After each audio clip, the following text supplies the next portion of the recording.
todos. Como lo mencionaba Carlos, en el día de hoy vamos a estar hablando de aquellos trámites que están asociados a los permisos ambientales que nosotros requerimos en el sector avícola, en toda nuestra cadena productiva, desde la incubación hasta el beneficio. Entonces, nuevamente, muchas gracias por conectarse una vez más a la hora de la sostenibilidad. Y un poco de lo que vamos a estar hablando en el día de hoy, la agenda, primeramente, qué son los permisos ambientales, cuándo debemos solicitar un permiso ambiental, cuáles son esos permisos ambientales y cuáles son esos trámites que están asociados al requerimiento de estos permisos. Y por último, pues, cuáles son los incumplimientos o cuál es la normativa que aplica cuando yo estoy en incumplimiento de estos permisos ambientales. Entonces, primeramente, ¿qué son los permisos ambientales? Me gustaría que de ahora en adelante entendiéramos los permisos ambientales como un derecho que nosotros adquirimos al hacer uso de los recursos naturales. Entonces, un permiso ambiental son esos instrumentos de manejo y de control que permiten reconocer y hacer seguimiento a todas aquellas actividades que tengan un impacto de los recursos naturales y en el medio ambiente. ¿Cuándo debo yo solicitar un permiso ambiental? Siempre que yo vaya a hacer uso o aprovechamiento de recursos naturales renovables, ya sea para un proyecto, obra o actividad. ¿Quién puede realizar esta solicitud? Pues cualquier persona natural o jurídica de carácter público o privado ante la autoridad ambiental competente de su jurisdicción. Depende de donde esté ubicado pues la unidad productiva o el proyecto o la obra donde se va a hacer pues el aprovechamiento de estos recursos naturales. ¿Cuáles son aquellos permisos ambientales que están relacionados a las actividades avícolas que nosotros tenemos, ya sea producción primaria, plantas de beneficio o plantas de incubación? Pues primeramente, como todos sabemos, el uso y el aprovechamiento del recurso hídrico es de los principales que nosotros utilizamos. Entonces, primeramente, pues los permisos de concesiones de aguas, tanto para cuerpos de agua superficial, es decir, ríos, lagos, lagunas, o cuerpos de agua subterráneos. Estos permisos van ligados a un permiso de prospección y exploración de aguas subterráneas y posteriormente toda entrada pues debe tener una salida, los permisos de vertimientos, ya sea a un cuerpo de agua superficial o al suelo. También dentro del recurso hídrico, pues tenemos lo que son los permisos de ocupación de cauces, siempre que se vaya a hacer una intervención a un río, pues a un cauce, como su nombre lo dice. También tenemos el permiso de aprovechamiento forestal, siempre que se vaya a hacer alguna poda o posterior aprovechamiento, o en su caso, pues alguna remoción de capa vegetal. También tenemos permiso de emisiones atmosféricas cuando contamos con una fuente fija. Ya más adelante vamos a estar entrando en detalle de cuándo se requieren esos permisos de emisiones atmosféricas. Y también vamos a hablar un poco acerca del tema de los olores. Si bien olores no es un permiso como tal, los olores sí requieren un trámite, qué pena, sí requieren un trámite cuando son radicados una queja. Entonces, primeramente quería hablarles de los formatos. El año pasado con la resolución 1058 se hizo una actualización de los formatos. ¿Cuáles formatos? Primeramente, pues el permiso de prospección y exploración de aguas subterráneas, el permiso de concesión de aguas subterráneas, el permiso de concesión de aguas superficiales, el formato también para los permisos de vertimientos, tanto a cuerpos de agua como vertimiento a suelo. Entonces es importante que esto lo tengamos en cuenta, ya que desde el año pasado todos los permisos nuevos o en renovación deben ir con el formato nuevo que establece la resolución 1058. Maura, entonces, qué pena te interrumpo, pero es que no estamos viendo la presentación, o sea, no vemos las diapositivas. No sé si la puedes, Sí, te no, puedes salir un momento y la vuelves no a están compartir. sí, no están pasando, Maura. Yo me quedé en la primera. solamente están viendo. La primera. Qué pena.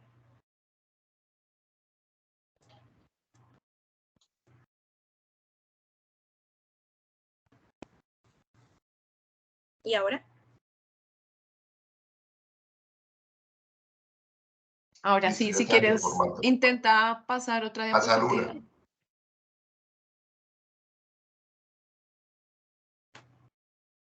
¿Listo? No, no pasa. No. Ah, sí, O sea, se ya, queda en ahora la que sí. Ahora sí, ya. Sabes que creo que de pronto tienes el internet un poquito como bajito, no sé si sea posible entonces que desactives la cámara para poderle dar como mayor dar prioridad a la velocidad a la presentación. presentación. Claro que sí. Listo. Bueno, entonces como les mencionaba, el año pasado salió la resolución 1058 que adoptó pues, los nuevos formatos para la solicitud de permisos y la renovación de estos. Entonces, hablando un poco de lo que sería el recurso hídrico, sabemos la importancia que tiene este recurso en nuestro sector, tanto en consumo como en calidad y también pues la calidad también del vertimiento que nosotros vamos a realizar. Entonces, importante tener en cuenta el decreto 1076, que es el decreto único reglamentario del sector ambiente. En el capítulo número 2, nosotros podemos encontrar absolutamente todo lo que está relacionado con el uso y aprovechamiento de las aguas. Entonces, ¿qué es un permiso de concesión? Como les mencionaba anteriormente, pues tener claro de que un permiso pues es un derecho que nos otorga la autoridad ambiental. Estos permisos pueden tener una duración hasta de 10 años máximo, es como lo que establece el decreto que puede ser el máximo tiempo que nos pueden dar este permiso, pero normalmente estos permisos son otorgados por 10 años. Especialmente para los permisos de concesiones de aguas superficiales, quise traerles el nuevo formato para que lo pudiéramos observar. ¿Cuáles son los datos que nos pide este formato? Primeramente, pues los datos de solicitante, cuando se trate de una persona natural, pues el número de cédula, nos pregunta si es un permiso nuevo o es una modificación, también nos pide pues si es una persona jurídica el NIT, dirección, ciudad, teléfono, correo electrónico, departamento, ¿sí? Todos los datos que estén relacionados a quien está haciendo la solicitud de este permiso. También la información del predio, el lugar donde se encuentra, la dirección, el departamento, el municipio, el nombre de la vereda, también la fuente de la cual nosotros vamos a realizar el abastecimiento de este recurso y la cantidad de agua que vamos a demandar. Por esto, aquí quiero hacer un énfasis importante en la importancia que nosotros le damos a las mediciones. Muchas veces se llega a unidades productivas que no cuentan con indicadores de consumo y cuando se va a solicitar el permiso es importante tenerlo claro. Si es un permiso nuevo, por ejemplo, nosotros para tener una claridad de qué tipo de cantidad de agua requerimos, es importante tener en cuenta qué tipo de actividad tenemos. En el caso, por ejemplo, para una granja de pollo de engorde sabemos que los pollitos consumen entre 2.5 y hasta 3 veces la cantidad de agua que consumen el alimento. ¿Eso qué quiere decir? Si un pollito se consume 100 gramos de alimento, puede llegar a consumir hasta 300 mililitros de agua dependiendo del lugar en el que se encuentre, pues de la temperatura. Y finalmente, el formato en la parte posterior nos pide unos anexos, que es de lo que vamos a estar hablando o haciendo énfasis principalmente. Primero, un documento donde nosotros podamos especificar nombre y localización de la fuente de la cual se va a hacer la captación, nombre del predio o de los predios que se van a beneficiar de esta captación, la información sobre el destino que se le dará al agua, la cantidad de agua, como les mencionaba que aquí era importante tener claro los módulos de consumo y también tener en cuenta si el agua única y exclusivamente va a ser para la producción avícola o si tenemos otras actividades asociadas dentro del predio o también va a ser para el uso doméstico. Entonces, esto es importante tener como claridad en estos temas. La información sobre los sistemas de captación, de conducción y de distribución de estas aguas, el término por el cual se van a realizar las inversiones y finalmente pues los cálculos y los diseños y planos de pues todo el sistema de captación, conducción y de distribución de estas aguas.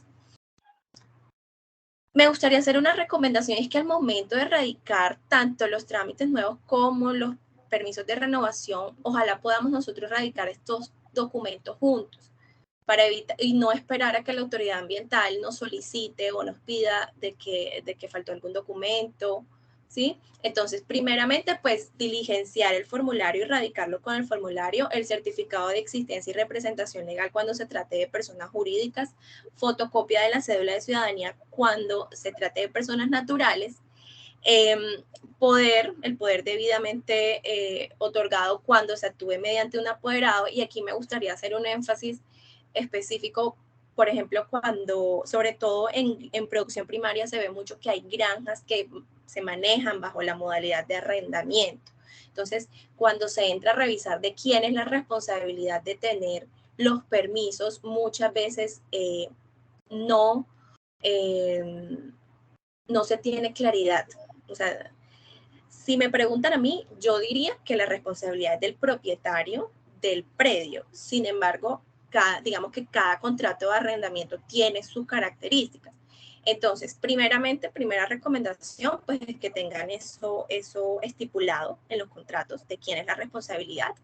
Lo podríamos ver desde otro punto de vista, y es cuando uno arrienda un apartamento o una casa, el arrendatario garantiza de que nosotros vamos a tener los servicios básicos primarios como agua, luz, gas, pero como les menciono, muchas veces esto no está estipulado dentro de los contratos o se llegan a otros acuerdos con los propietarios del predio. Entonces, ¿qué podemos hacer si la responsabilidad, digamos, se traslada al avicultor? En este caso nosotros podemos solicitar la concesión de aguas o los permisos en general bajo esta metodología, que es como mediante un apoderado y con la autorización del propietario, en este caso que se trata de un tenedor, tener claro también el tema de los contratos, pues especificar que tienen otro propietario y contar con el certificado de libertad y tradición del predio. Otros documentos que nosotros debemos radicar cuando se trate del consumo doméstico, la autoridad ambiental nos pide una autorización sanitaria. Esta autorización sanitaria nosotros la podemos solicitar en la Secretaría de Salud Municipal. Importante tener en cuenta el agua cuando es para consumo doméstico, pues está la resolución 2115, que establece los parámetros límites permisibles para el consumo humano. Entonces, muy seguramente vamos a requerir una caracterización que cumpla con estos parámetros si es para consumo humano. El término por el cual se solicita la concesión y finalmente pues un programa de uso eficiente y ahorro de agua. El programa de uso eficiente y ahorro de agua existe desde la ley 373, sin embargo con el decreto 1090 en el 2018 lo que hizo fue ligar los programas de uso eficiente y ahorro de agua a las concesiones, es decir, a las entradas de agua a una unidad productiva. Entonces, todos los permisos que hayan salido nuevos o en renovación de junio del 2018 en adelante requieren obligatoriamente la presentación de un programa de uso eficiente y ahorro de agua. El ministerio pues nos presentó la resolución 1257, que es donde establece como los programas que debe llevar o como el detalle que debe llevar ese tipo de programas. Ellos en esa resolución establecen dos tipos de programas de uso eficiente de ahorro de agua, uno simplificado y uno, digamos, completo. La diferencia pues es la cantidad de información que me solicita, planes de acción, bueno, y de detalle, y esto solamente lo establece pues la autoridad ambiental, qué tipo de PUEA o de plan de uso eficiente de ahorro de agua me solicita. Bueno, si la captación es a un cuerpo de agua subterránea, pues también sabemos que requiere un permiso de concesión. Digamos que en términos de trámites y de documentación son el mismo tipo de trámites, sin embargo, el permiso de concesión de aguas subterráneas requiere de un permiso previo. ¿Cuál es ese permiso? Pues es el permiso de prospección y exploración de aguas subterráneas. Las autoridades ambientales como administradora de los recursos naturales, agua, aire, suelo, son las encargadas de otorgar este tipo de permisos. Entonces, si yo voy a hacer una perforación en el suelo en busca de agua subterránea, debo obligatoriamente presentar este permiso. ¿Cuándo me exonera o se hace una exoneración de este permiso? Cuando la autoridad ambiental tiene conocimiento de los cuerpos de agua que se encuentran en el predio donde yo, o en la zona donde yo voy a hacer la perforación en busca de agua. Entonces, primeramente, la recomendación sería cuando se vaya a buscar esta alternativa de adquirir agua por medio de un pozo profundo, pues solicitar a la autoridad ambiental esta información antes de hacer perforaciones. Y en caso tal de que ellos no cuenten con esta información, entonces sí toca solicitar el permiso de prospección y exploración de aguas subterráneas. ¿Qué documentos me pide este permiso? Pues primeramente el Formulario Único Nacional de Prospección y Exploración de Aguas Subterráneas, digamos que el certificado de libertad y tradición, el poder debidamente otorgado cuando se actúe mediante un apoderado, digamos que son requisitos legales, el certificado de existencia y representación legal cuando se trate de persona jurídica, fotocopia de la cédula cuando sea una persona natural, y lo más importante de este trámite, bueno, todos los documentos son importantes, pero hay una prueba que se llama la prueba de bombeo, que es cuando nosotros solicitamos este permiso. Esta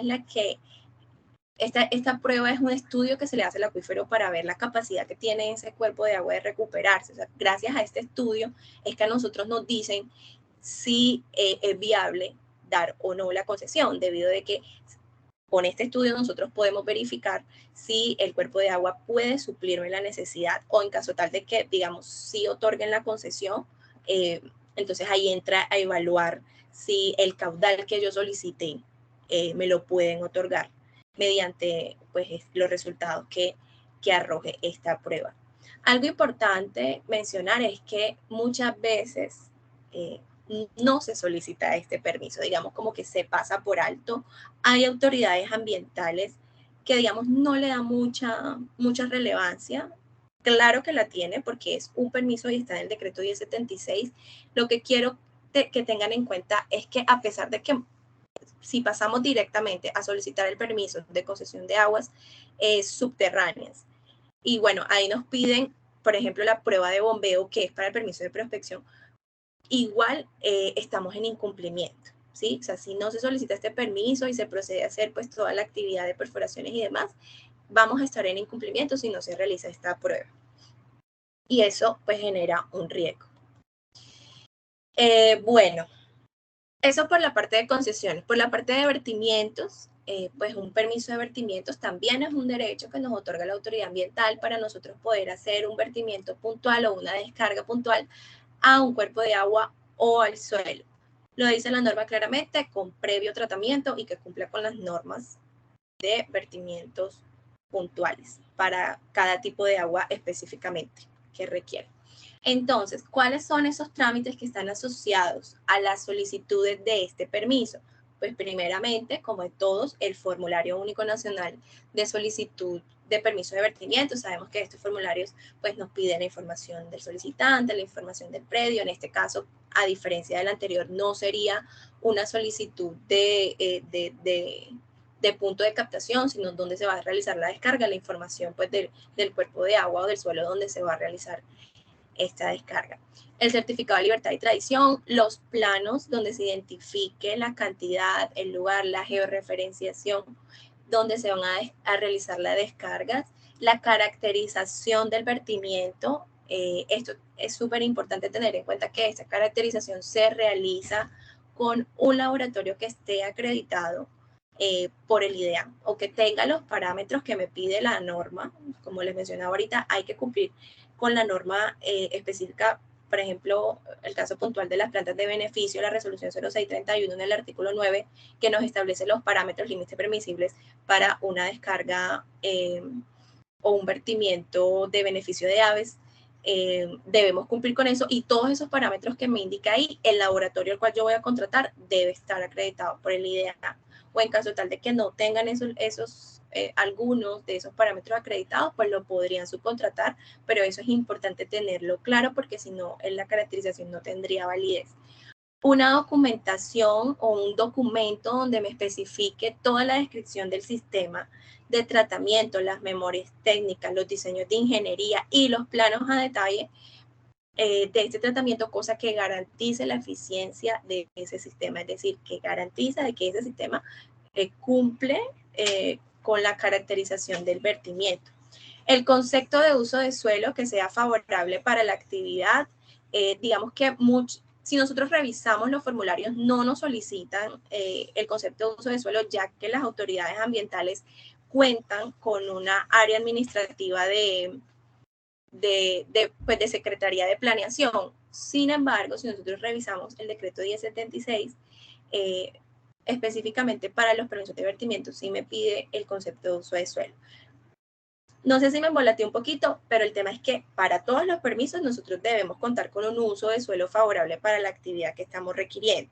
Lo que pasa es que cuando solicitamos permisos, muchas veces no nos lo solicitan porque la misma autoridad ambiental hace pues la verificación de que el uso de suelo sea favorable para la actividad que yo estoy ejerciendo. Sin embargo, para los permisos de vertimiento sí requiero presentarlo y pues ya la autoridad ambiental hace su posterior verificación. La evaluación ambiental del vertimiento está dentro de las variables que me pide el decreto 1076. Por ejemplo, para un vertimiento a un cuerpo de agua sería una modelación del impacto que se realiza en este cuerpo de agua, y finalmente pues los planes de gestión del riesgo para el manejo de vertimientos. Estos planes, así como las concesiones, están ligadas a un programa de uso eficiente de ahorro de agua. Los permisos de vertimientos están ligados a un plan de gestión del riesgo para el manejo de vertimientos. Para hacer la formulación de este plan está la resolución 1514 del 2012, donde pues, nos establece pues, todos los parámetros que nosotros debemos tener en cuenta para hacer la formulación de este plan. También hay una guía, digamos que está más a detalle, porque la resolución como que me nombra lo que debe llevar, pero hay una guía específica del ministerio para hacer la formulación de este plan. ¿Qué pasa cuando el vertimiento no es a un cuerpo de agua ni al suelo, sino que es al alcantarillado, como es el caso en muchas plantas de beneficio? Digamos que gracias al Plan Nacional de Desarrollo ya nosotros no requeriríamos un permiso como tal de vertimiento para hacer esta descarga. ¿Por qué? Porque si nosotros descargamos al alcantarillado, el alcantarillado es quien realiza la posterior vertimiento, entonces ellos son quienes requerirían el permiso. Sin embargo, la norma es muy clara y dice que nosotros debemos cumplir con la resolución de los límites máximos permisibles. Entonces, vuelvo al ejemplo, una planta de beneficio que esté conectada al alcantarillado y realice sus descargas de aguas residuales no domésticas al alcantarillado no requeriría un permiso de vertimientos. Sin embargo, sí debe cumplir con el artículo 9 de la resolución 0631 y sí debe hacer la caracterización para garantizar esto. En caso tal de que alguno de los parámetros no sean removidos por la planta de tratamiento de la planta de beneficio, digamos que se debe hacer la notificación al alcantarillado y ellos deben garantizar de que van a remover ese parámetro que está, digamos, salido de la norma, ¿sí? Para vertimientos a suelo, importante mencionar la resolución 0699 del 2021. Esta resolución es de julio del año pasado. Esta resolución lo que hizo fue colocar o sacar unas tablas con los valores máximos permisibles cuando se hacen unos vertimientos de aguas residuales domésticas. Entonces, aquí pues yo les quise traer un ejemplo, ya que en otras ocasiones hemos estado hablando específicamente de las aguas residuales domésticas que nosotros generamos principalmente en nuestras granjas. Gracias también al Plan Nacional de Desarrollo, esas viviendas que nosotros tenemos en las granjas no requerirían un permiso de vertimientos de aguas residuales domésticas al suelo porque se consideran una vivienda rural dispersa. Adicional a la vivienda rural dispersa, nosotros contamos con otros dos tipos, o la resolución pues, cuenta con otros dos tipos de vivienda, es vivienda equiparable a vivienda rural dispersa y diferente a vivienda equiparable o a vivienda rural dispersa. ¿Eso qué quiere decir? Quiere decir, como les mencionaba, primeramente pues que las viviendas o las casas que nosotros tenemos en las granjas no requieren el permiso de vertimientos.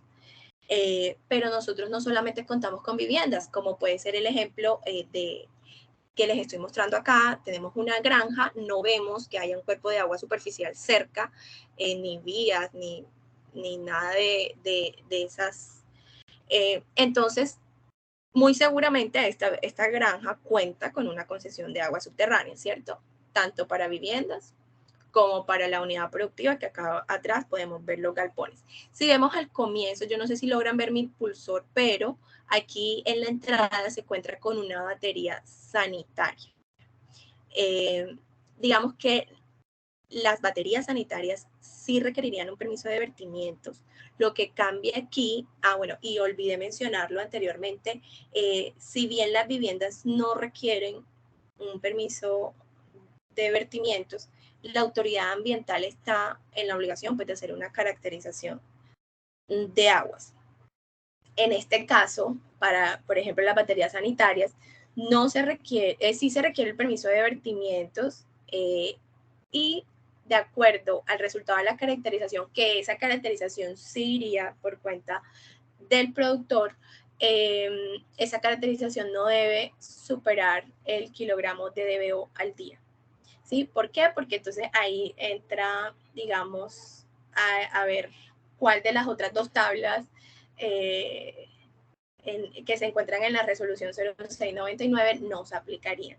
¿Sí? Entonces la diferencia es pues más estricta, pues que el tratamiento debe ser más estricto y que pues son más parámetros a evaluar.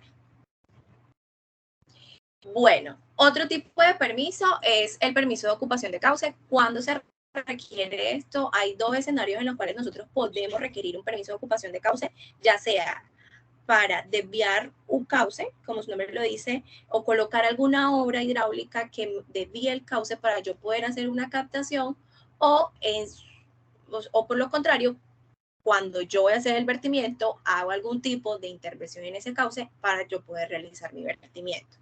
Entonces, en esos dos escenarios, pues se requeriría un permiso de ocupación de cauce.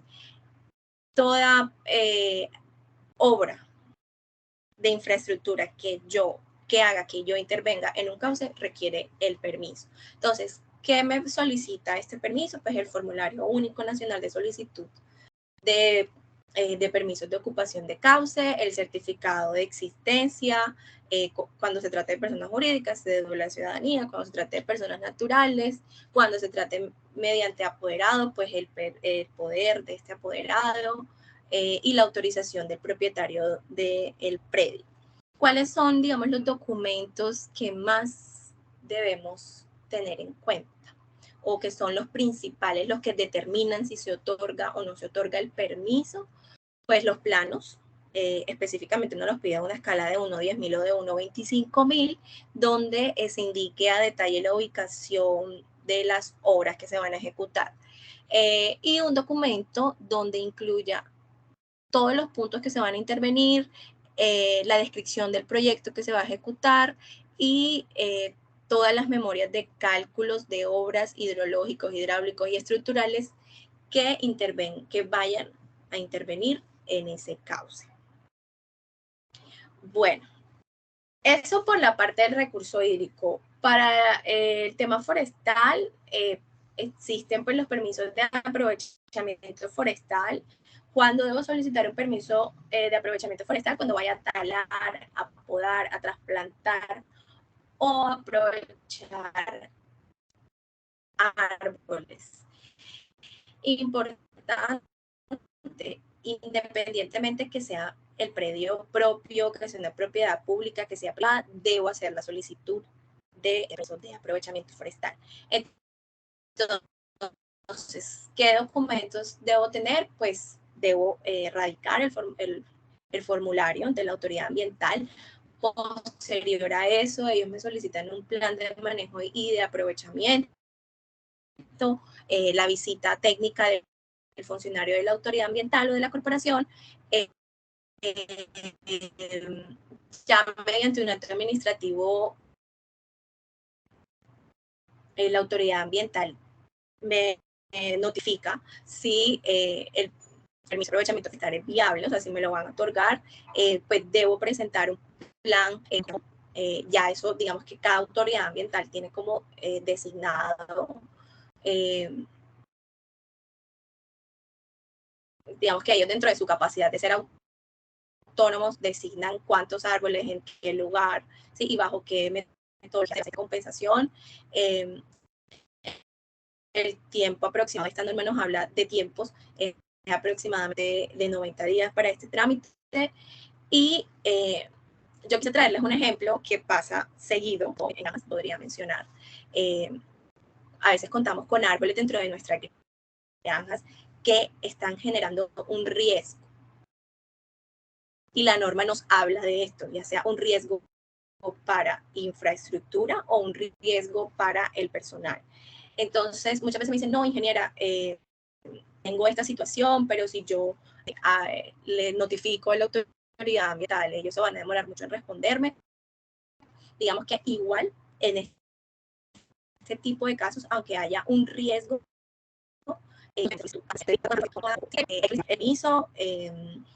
la recomendación aquí es tener las evidencias, un registro fotográfico de, digamos, el estado en el cual se encuentra este árbol, y pues ya, si digamos no da espera, pues se procede a hacer la tala. Igual hay que saber que hay que guardar todas estas evidencias del por qué se llega a realizar esta tala de árboles. Bueno, para el recurso aire, como les mencionaba al comienzo, si bien los olores no son un permiso y la charla se trata de esos trámites que están asociados a permisos, sí nos pareció relevante hablar el tema de los olores. ¿Por qué? Porque si bien los olores la normativa de olores empieza a aplicar a raíz de una queja, sí requiere de un trámite. Entonces, primeramente, recordarles que nosotros desde FENAVI tenemos un manual de buenas prácticas para la mitigación de olores. Ese manual, quienes no cuenten con él, lo pueden descargar de la página de la federación. Se encuentra en medio magnético. Este manual nos presenta esas buenas prácticas para toda la cadena productiva, para evitar, digamos, el llegar a tener que presentar un plan de reducción de impactos por olores. Entonces, primeramente, la recomendación, evitar llegar hasta allá, ¿sí? Pero bueno, ya cuando hay una queja, importante mencionar en el tema de las quejas, estas quejas deben ser ante la autoridad ambiental. Quejas que sean ante la Secretaría de Planeación, no sé qué, el alcalde, esas quejas no son válidas porque, como les mencioné hace un ratico, la autoridad ambiental es la administradora de los recursos naturales. El aire, digamos que los olores entran dentro del componente aire y son responsabilidad de la autoridad ambiental. Entonces, la queja debe ser una queja formal y la puede hacer cualquier persona, la puede hacer ante la autoridad ambiental. Entonces, cuando se presenta esa queja, la autoridad ambiental tiene 30 días para hacer la evaluación de esa queja. Está la norma técnica colombiana 6012 para hacer el procedimiento adecuado de la evaluación de esa queja. Ya posterior a esa evaluación, si la autoridad ambiental evidencia de que en efecto sí hay una afectación o un impacto por olor, y aquí cabe resaltar de que nunca va a haber un impacto cero, o sea, un impacto por olor cero. Todas las actividades generan olores. Hay un olor característico también propio de nuestra actividad avícola. Entonces, la idea es que ellos aquí evidencien de que sí hay un mal manejo y que por ende hay un impacto por olores ofensivos. Entonces, si determinan que no lo hay, entonces la autoridad ambiental está encargada de hacer un seguimiento pues a esa queja o quejas que se hayan presentado por olores. Si en efecto sí, entonces se procede a hacer un acto administrativo. La autoridad ambiental emite un acto donde nos solicita que tengamos en cuenta la formulación de un plan de reducción de impactos por olores. Nos dan 3 meses para hacer la formulación de este PRIO. ¿Qué debe llevar ese PRIO? Pues debe llevar dos partes importantes. La primera, o unas metas que están destinadas a 2 años en manejo, más que todo en manejo, en buenas prácticas que se puedan aplicar para, digamos, minimizar el impacto por olores que podemos llegar a tener. Y unas metas a 5 años de mejores técnicas o adecuaciones tecnológicas para la minimización de este impacto por olor. Luego de esos 5 años, digamos, si continúa la problemática, entonces ya ahí sí se procede a hacer una medición, y esa medición, pues los parámetros límites permisibles están en la resolución 1541 del 2013.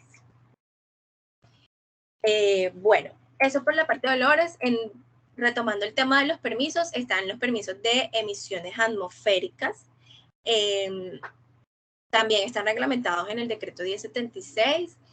¿Cuál es la resolución que me habla específicamente cuando debo yo solicitar un permiso de emisiones atmosféricas? Es la resolución 619 del 97, en su artículo número 4. Entonces, ¿cuándo debo yo solicitar un permiso de emisiones atmosféricas? Primeramente, cuando utilice carbón, y me hablan específicamente de la cantidad que debe consumir. Por ejemplo, 500 kilogramos hora de consumo de carbón, voy a requerir un permiso de emisiones atmosféricas.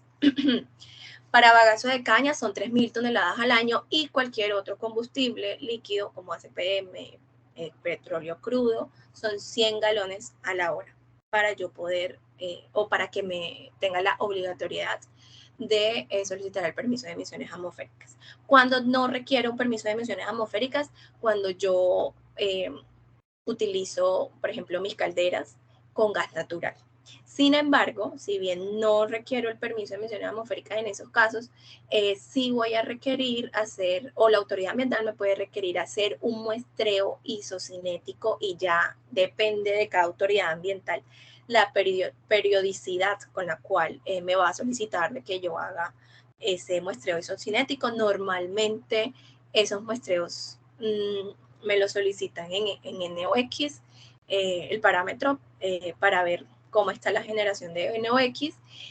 Y bueno, ¿cuáles son esos trámites? ¿Cuál es el procedimiento para la solicitud del permiso de emisiones atmosféricas? Pues radicar la solicitud con el formato único nacional de emisiones atmosféricas por fuentes fijas, planos de diseño con la descripción de todos los procesos, el flujograma, la caracterización del aire, presentar también cuáles van a ser esos sistemas de control que nosotros vamos a implementar para emitir pues los gases a la atmósfera, el muestreo isocinético, como les mencioné anteriormente. Ya aquí sí entraría a detalle, en caso tal del permiso, pues todos los parámetros que me establece, si no estoy mal, es la 909 del 2008, y pues posteriormente ya la autoridad ambiental ve si es viable otorgar o no otorgar el permiso de emisiones atmosféricas. En el tema de costos, y yo creería que este ha sido un tema bastante relevante últimamente, hay una resolución que es la 1280 del 2010, en la cual se fijan las tarifas y los procedimientos o todo lo que se tiene en cuenta para hacer la evaluación y el seguimiento de los trámites de los permisos. Esta resolución aplica para aquellos proyectos que sean inferiores, o que la totalidad del costo del proyecto sea inferior a 2.115 salarios mínimos legales vigentes.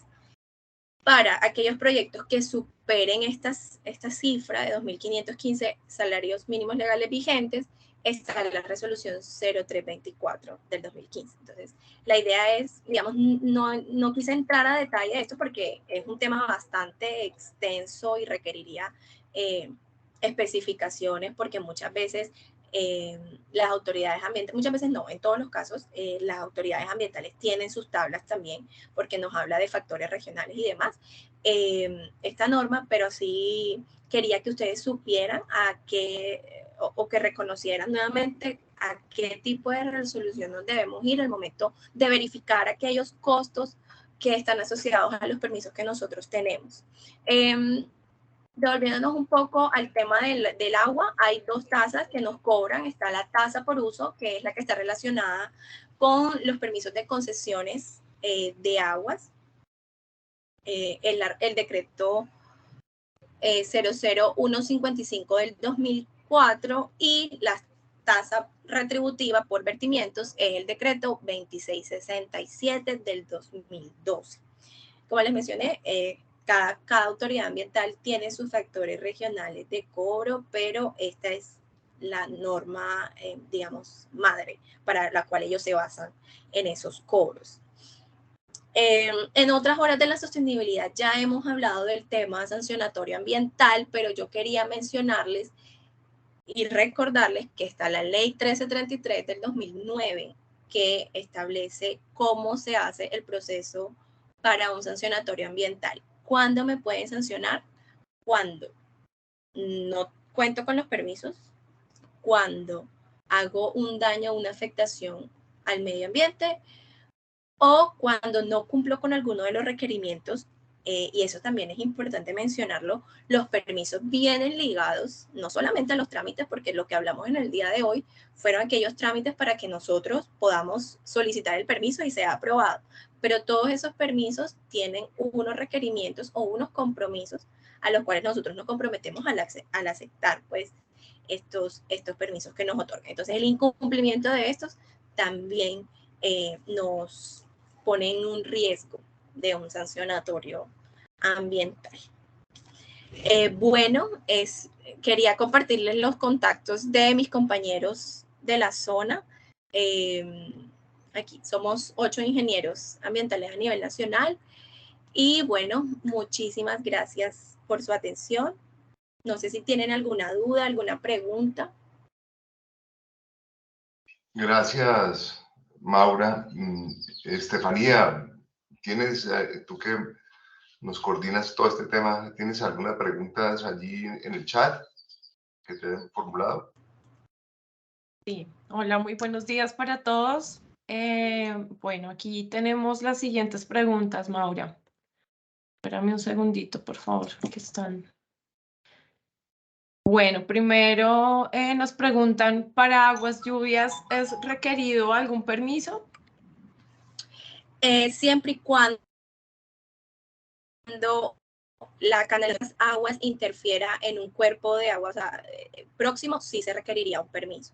Digamos, cuando nosotros dentro de nuestras unidades productivas tenemos lugares de almacenamiento de aguas lluvias, no lo requeriría, pero si yo realizo una obra para canalizar todas estas aguas y esto posteriormente no llega a la finalidad del cuerpo de agua al cual iba a suministrar, sí requeriríamos un permiso de concesión de agua lluvias. Sí, señora. Vale, perfecto. Vivian Alba nos pregunta, buen día, para plantas de rendering, ¿qué permisos ambientales necesito? Bueno, para plantas de rendering, principalmente las rendering tienen calderas, entonces hay que verificar cuál va a ser el combustible que nosotros vamos a utilizar para hacer todo el proceso de hidrólisis de estos residuos orgánicos. Entonces, como lo mencioné en la presentación, sí, los consumos de esos minerales como el carbón, bagazo de caña y de los combustibles líquidos supera lo que está estipulado en la resolución, se requeriría el permiso de emisiones atmosféricas. Listo. Bueno, también nos preguntan, ¿el permiso de ocupación de cauce tiene algún periodo de vigencia? Sí, como lo mencioné en la presentación, muchas veces estos permisos están, digamos, demandados por otro permiso, ¿sí? Si yo requiero un permiso, entonces yo necesito hacer una captación de aguas a un cuerpo de agua superficial y necesito hacer una infraestructura para que digamos, el cuerpo de agua pueda yo hacer la captación, requeriría el permiso. Entonces, muchas veces como van ligados a estos permisos o a los divertimientos, tienen la durabilidad del permiso. En su defecto, pues puede llegar también a ser un permiso, digamos, individual, aunque sí cuenta como un permiso individual, pero como te menciono, va ligado a otro, puede tener esa durabilidad o puede tener hasta una durabilidad de 10 años máximo. Ahí está dentro de lo que tú estableciste o nos contaste que está dentro de 5 y 10 años, ¿sí? Exactamente, sí. Listo. Entonces, para material particulado, ¿cuál se requiere, cuándo se requiere el permiso de emisiones atmosféricas? Para material particulado. No, Sí, digamos pero que la... ¿Cómo? no, Maura, te vuelvo y te repito la pregunta. Para material particulado, ¿cuándo o en qué situación se requiere el permiso de emisiones atmosféricas? Es que el permiso de emisiones atmosféricas está relacionado al consumo del combustible. Si de pronto nuestro muestreo isocinético arroja un gran porcentaje de material particulado, de PM5, PM10, entonces nos requieren pues hacer un tratamiento, ¿sí? un plan para que se minimice eso, pero depende del combustible, de la cantidad de consumo. El Acá material, vuelve.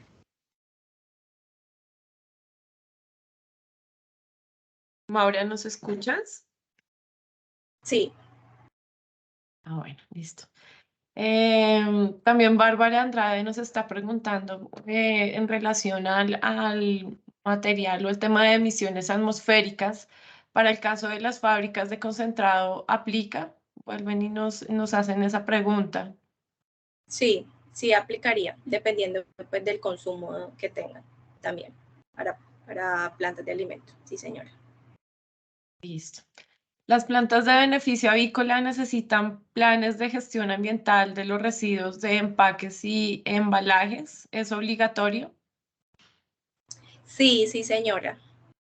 Recordamos que esa resolución, que es la 1407 del 2018, nos establece que todo aquel que ponga en el mercado un producto que llega a un consumidor final y ve ese producto venga empacado o envasado, requiere pues el plan de gestión ambiental de empaques y envases.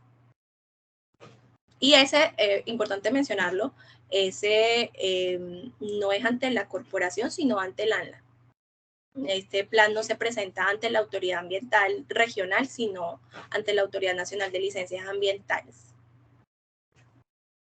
Listo, perfecto. Y también puede ser un plan de gestión individual o colectivo, que también es importante hacer esa claridad. Listo. Buenos días. ¿Me pueden aclarar la necesidad del permiso para talar un árbol que esté en peligro de caída sobre un galpón? Nos pregunta Raúl Briceño. Sí, Raúl. Digamos que la norma nos establece que también en estos casos sabemos que dice que cuando se requiere hacer una tala por temas de riesgo, ya sea infraestructura o a las personas, se requiere hacer la solicitud igual. La norma también nos habla de tiempos que tiene la autoridad ambiental para respondernos. Si nos vamos a la realidad, sabemos de que muchas veces esos tiempos por parte de ellos no se cumplen, pero por parte de nosotros lo importante es hacer el debido proceso, hacer la solicitud, adjuntar, digamos, las evidencias en caso tal de que de que sea pues un riesgo que requiera algo inmediato, digamos ahí sí tener como una buena relación pues, con la autoridad ambiental para que nos puedan agilizar el permiso, pero sabemos que hay muchas veces que se nos sale de las manos o muchas veces se cae simplemente de manera natural en estas épocas de lluvia y demás, pero sí es importante tener todas esas evidencias. Y sí se podría hacer la tala.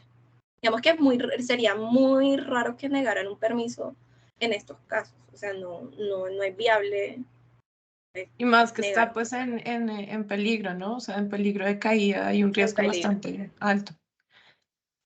Listo. Exactamente. Iván David Mora Montenegro nos pregunta, buenos días, Maura, respecto a los costos totales del proyecto en el formato de concesión de aguas superficiales, ¿hace referencia al valor total de la obra de tratamiento o también incluye el valor de la unidad productiva?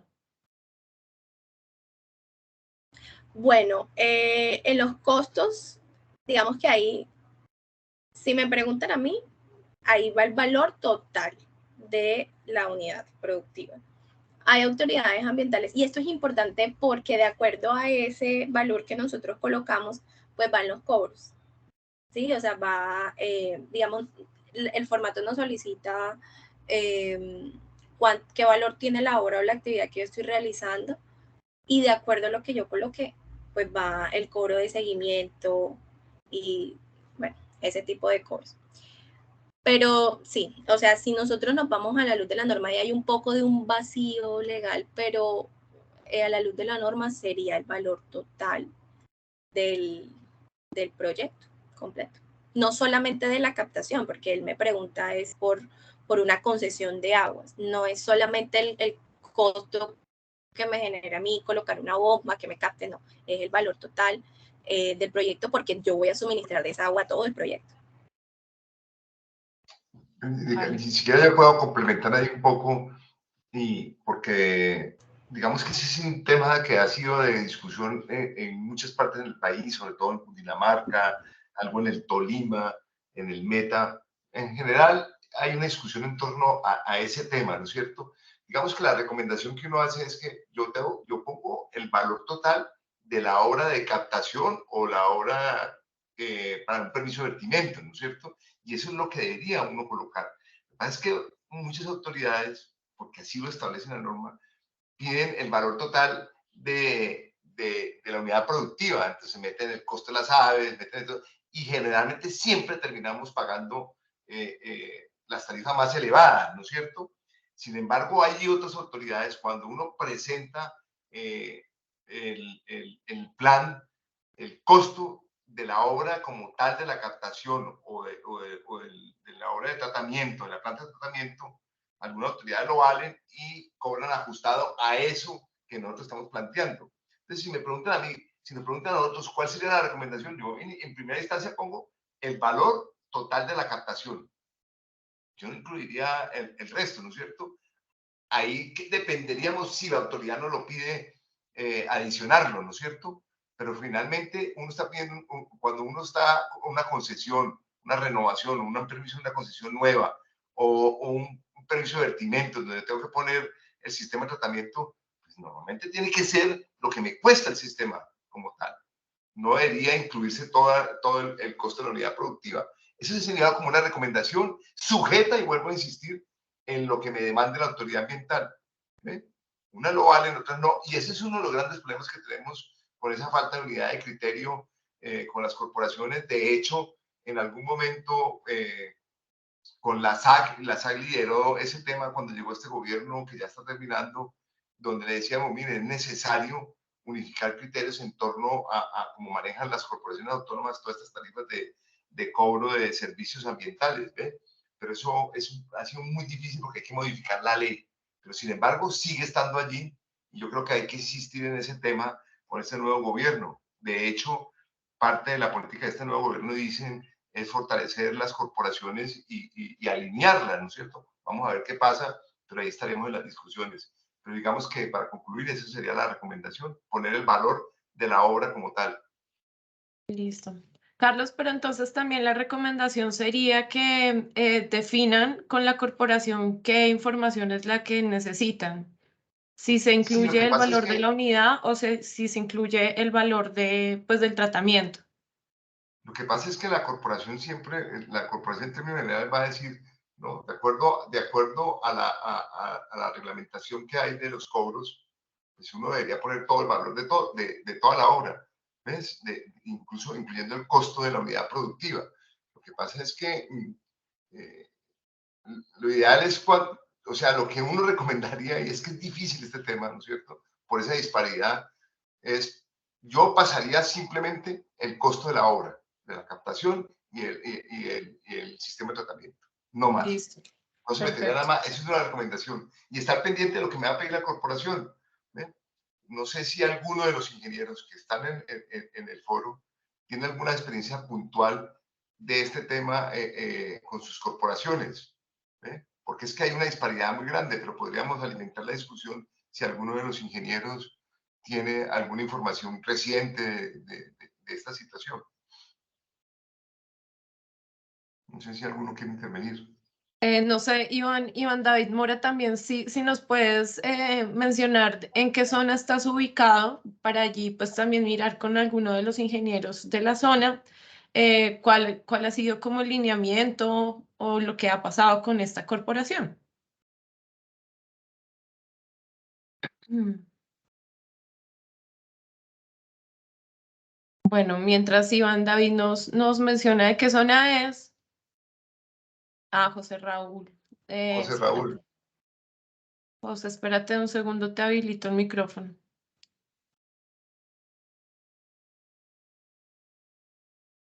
Listo, ya tienes habilitado tu micrófono. Hola, muy buen día para todos. Yo soy el profesional de Santander. Digamos que en este caso puntual y en el caso que presenta Iván David, que es de Avícola al Guamito, son casos, acá tiene una variable y es como lo decía el doctor Carlos Duque, y es siempre lo usual es presentar el proyecto, pero un proyecto del tema de la propuesta del proyecto de captación de toda la línea de captación, de aprovechamiento del agua, pero con datos reales, aterrizados. No es lógico poner el costo del proyecto de captación 10 millones de pesos, porque la autoridad tiene la potestad y acá lo asume la autoridad, sí, cuando no están de acuerdo, cuando no ven que coincidan, incluso eso creo que está en un apartado de la norma, la autoridad ambiental tiene la potestad de asumir el valor más alto cuando no corresponda con un valor real o solicitar que por medio de contador público corroboren los costos de ese proyecto para poder afianzar que efectivamente valen eso, ya sea por un valor muy bajo o ya sea por un valor alto, ¿sí? Acá, por lo menos por mi parte, yo también les he recomendado que siempre coloquen el valor del costo del proyecto de la captación, que es el que se va a hacer el aprovechamiento del agua de forma directa, independientemente de la actividad productiva, y que si en caso de que la autoridad les llegue a pedir mayor información, pues les aclare, les puedan agregar el valor adicional. Usualmente la autoridad nunca les pide ajustar el tema del valor del proyecto, siempre terminan asumiendo el valor máximo cuando no coinciden o cuando los datos que se asumen sobre el costo del proyecto digamos que no son razonables, o simplemente hay productores que simplemente no le colocan el valor o el costo del proyecto y lo dejan a potestad de la autoridad ambiental, que ellos por lo general van a tomar el valor máximo de la tabla. Ok, José, aquí Moni levantó la mano. No sé si vas a hacer una intervención Sí, frente. es una intervención muy breve sobre el tema de costos. Como lo decía José, y digamos que como es claro en las preguntas de la presentación, es que el tema difiere mucho entre una autoridad y otra. Entonces, estamos haciendo un acercamiento con el ministerio, que es el que da los lineamientos generales para entender cuál de las dos es como el lineamiento nacional sobre el tema de cobros, porque pasan los dos. Y también leía en el chat que Bárbara decía que si ella limita solamente digamos que su presupuesto, sus costos del proyecto a la obra de captación de agua, pues se lo devuelve la autoridad ambiental. Entonces estamos en un acercamiento para que este tema podamos compartirlo con los avicultores, porque sabemos que es un tema de relevancia para el sector. Que tengamos claro cuál es realmente el lineamiento nacional sobre el tema de los cobros. Y de ahí, pues ya se tendría que entrar a una revisión puntual en cada una de las corporaciones. Gracias.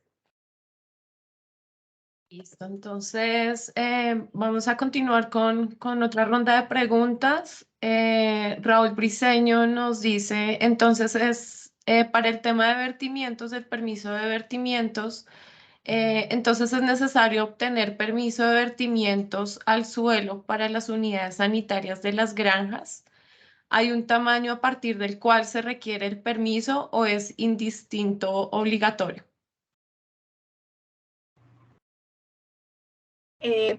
Hola, Raúl. Sí, para las unidades sanitarias sí se requeriría el permiso de vertimientos. Ahí lo que aplica la tabla número 1 de la resolución 0699, la periodicidad con la cual se va a realizar la caracterización ya también está establecida, y pues son los parámetros, nos solicitaría pues los parámetros que están ahí, que son los equivalentes a viviendas equiparables a rural dispersa. Pero a la luz de la norma sí se requeriría. Exacto, Las cada únicas 2 que están años. exentas son las casas de la vivienda, las casas de la granja, perdón, porque sí Listo. se relacionan a los estilos de vida relacionados al campo. Vale, perfecto. Julio Arango nos pregunta, ¿con qué tiempo se debe solicitar la renovación de un permiso que está próximo a vencerse? Bueno, depende de qué tipo de permiso. Por ejemplo, para los permisos de concesión, la norma nos habla que tengo hasta el trimestre antes de que se venza el permiso. Para los de concesión. Para los de vertimientos, la norma nos especifica que la renovación debe ser en el primer trimestre del último año del permiso. ¿Eso qué quiere decir? Por ejemplo, si yo tengo un permiso de vertimientos que se vence, digamos, en junio del 2023, yo tengo junio, julio y agosto del 2022 para hacer la renovación del permiso. Entonces depende de qué tipo de permiso, pero esos son los tiempos establecidos. El de concesión, bueno, lo repito así brevemente, 3 meses antes de que se venza. Y el de vertimientos en el primer trimestre del último año. Listo, perfecto, Maura. Bárbara nos habla para complementar el tema del permiso de emisiones en el caso de una fábrica de concentrados que no tenga caldera, aplicaría teniendo en cuenta que la actividad es la industria molinera susceptible del monitoreo de Sí, material particulado. sí, sí, señora. Sí, y siempre y cuando supere las 2 toneladas al día, requeriría el trámite del permiso de emisiones atmosféricas. Sí, muchas gracias, Bárbara. Y sobre todo, perdón, sobre todo es que este es un tema ahí de salud pública, de seguridad y salud en el trabajo, porque si tenemos material particulado, que es toda esa PM5, que son materiales respirables, entonces por ahí va el tema también de la exigencia normativa, ¿no? Es un tema de seguridad y salud en el trabajo. Sí, sí. Perfecto. Muchas gracias, Bárbara. Sí, me faltó esa partecita. Depende de la cantidad, pero son 2 toneladas. Sí. Gracias. Listo. Viviana Alba nos dice, ¿podríamos tener esta matriz de normatividad ambiental? Ya nosotros desde el programa contamos con una matriz de normatividad ambiental aplicable al sector avícola. De hecho, está bastante completa. Incluimos lo que sería producción primaria, granjas, pues las plantas de incubación, plantas de beneficio, y tenemos también incluidas las, las plantas de alimento. Entonces, tenemos especificado por componentes y no sé de dónde es la chica, pero con mucho gusto se la podemos compartir. Sí, Está ahí. dependiendo. Sí, señora. No, dale, Mauro. No, sí que la matriz está dividida por componentes. Entonces, el componente suelo, hablamos pues de todo lo que requiere en temas de ordenamiento territorial, el componente agua, todo lo que son concesiones, programas de uso eficiente, ahorro de agua, vertimientos al suelo. Sí, está bastante completa. Cuando se requiere un departamento de gestión ambiental, bueno, mejor dicho, está bastante completa. Entonces, con mucho gusto se la podemos compartir cuando le vayamos a compartir la presentación a los asistentes. Sí, Maura, eso te va O a se puede preguntar si contactar alguien... también qué pena, se puede contactar también con el ingeniero ambiental de la zona. Y con mucho Sí, gusto se la puede compartir. eso te iba a complementar. Para los que estén interesados en esta matriz de normativa ambiental, se pueden contactar con el ingeniero de la zona para pues compartirles esta matriz. Bueno, Jimena Rodríguez, buenos días. Si se tiene un plan de manejo ambiental aprobado bajo resolución, ¿se puede hacer algo para no realizar la entrega de los informes anuales? Si tienes un plan de manejo ambiental, debe ser porque tiene una licencia ambiental y no, no se podría. Espera un momentico, porque esa es una pregunta para los viejos. O sea, porque es que, recuerden ustedes... Jimena nos va a aclarar un poco esta pregunta, Ok, entonces le voy a habilitar el micrófono. Listo, dale, Jimena, ya porque tienes habilitado tu micrófono. esa pregunta Gracias, es buenos días. buenos días. Realmente no tenemos una licencia ambiental, sino que son planes de manejo de hace mucho tiempo, ¿sí? Estamos hablando de planes, tengo 2 granjas que tienen plan de manejo aprobado. ¿En dónde están? en Bucaramanga. Qué pena, no me presenté. Jimena Rodríguez de Italcol. Ok, Jimena, sí, sigue. Entonces, estas dos granjas tienen plan de manejo aprobado bajo resolución. Tengo una del 2005 y otra del 2000. Entonces, ellos me hacen seguimiento y me solicitan informes sobre el plan de manejo ambiental. Y obviamente, pues cada vez que realizamos la entrega del informe, nos generan una visita y esa visita pues genera un costo. Entonces, Mira, pues queremos hacer algo para no tener que entregarlo. Ese tema, digamos que ese tema es bien interesante. Por ejemplo, si tú tienes un plan de manejo ambiental, el plan de manejo del 2005, de entrada te digo, no han debido pedírtelo, de entrada, porque ya en el 2005 ya está en vigencia el decreto 1728 del 2002, si no estoy mal. Miren, recuerden que nosotros era un sector que tenía licencia ambiental hasta el 2002. Nosotros teníamos la exigencia de la licencia ambiental, que es el decreto 1753 del 94. Es decir, toda unidad productiva que estuviera del 94 hacia atrás requería plan de manejo ambiental. Y toda unidad productiva que se montara del 94 para adelante se requería una licencia ambiental, con lo cual había que hacer un estudio de impacto ambiental y ahí implícito llevaba todo lo que tenía que ver con las medidas de reparación o de mitigación, de protección, que era, entre comillas, una especie de plan de manejo ambiental. Se pedía solamente el plan de manejo ambiental si había algún tipo de problema ambiental o alguna cosa que identificara la autoridad ambiental. Sin embargo, eso se volvió del ABC de todas las corporaciones, independientemente si hubiera o no un problema, todas las corporaciones empezaron a exigir planes de manejo ambiental. En el caso de tu plan de manejo ambiental del 2000, posiblemente ese entraría dentro de la norma. ¿Por qué? Porque eso fue un trabajo que hicimos con la SAC, que hice realmente, me tocó hacerlo, liderarlo en su momento con la SAC, y nosotros le propusimos desde la Federación al Ministerio de Ambiente que nos quitara el trámite de la licencia ambiental, que en ese entonces se pedía solamente para los sectores avícola, porcícola, piscícola y floricultura. Nosotros le entregamos al Ministerio el estudio de diagnóstico ambiental del sector y a raíz de esto el Ministerio, con una resolución emitida el 6 de agosto del 2002, el decreto 1728 del 6 de agosto del 2002, nos quita y nos exime el trámite de licencia ambiental. Por lo tanto, si en el caso concreto tuyo, el 2000 podría tener algo de vigencia, podría. Y te voy a decir por qué. En el 2005 no, porque eso fue si te lo exigieron en el 2005, entonces jurídicamente no tendría validez y ahí había un error de procedimiento, porque ya no estaba vigente el decreto de 1753, no lo recuerdo ahora muy bien. Ahora bien, normalmente los planes de manejo ambiental que se elaboraban tenían una vigencia de 5 años, en muchos de ellos. Otros no lo dejaban abierto y no tenía una vigencia como tal. Por lo tanto, seguiría vigente porque está aprobado por resolución, ¿no? Allí lo que habría que hacer es generar una comunicación a la autoridad solicitando la eliminación del plan de manejo ambiental o la supresión del plan de manejo ambiental, toda vez que ya no es una exigencia para los agricultores. Y eso pues se podría hacer. Yo creo que eso tendría fundamento jurídico, ¿no es cierto?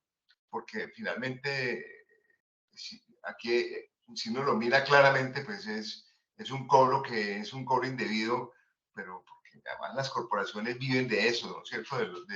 Muchas de ellas viven de los seguimientos ambientales, pero uno podría tener una línea jurídica y decir, venga, yo quiero renunciar al plan de manejo ambiental, porque es que no, el plan de manejo ambiental tiene una vigencia determinada y tiene que ser así, porque es que todo va cambiando, ¿no es cierto? En esa época hablábamos de producción más limpia, hoy estamos hablando de economía circular, que hace que nosotros tengamos ¿cómo se llama? Unos programas de gestión dentro de la granja. ¿Ves? Ahora bien, ¿por dónde nos podemos meter? Decirle, mire, yo no tengo el plan de manejo ambiental, yo tengo la guía ambiental sectorial, y eso sí que es importante. ¿Ves? ¿Por qué? Porque la guía ambiental, de una u otra manera, reemplaza los planes de manejo ambiental. Por eso es que ustedes en las compañías tienen que tener implementada la guía o tener un programa de gestión ambiental con base en la guía. Y esto déjenme decirles, es muy importante. Y muy importante porque hay presiones, hoy por hoy hay estudios, hay un estudio que contrató el Ministerio de Ambiente con la Universidad Nacional, ¿sí? Y cuya conclusión, a instancias de la OCDE, y la conclusión es que todos los sectores productivos deberían tener licencia ambiental, todos.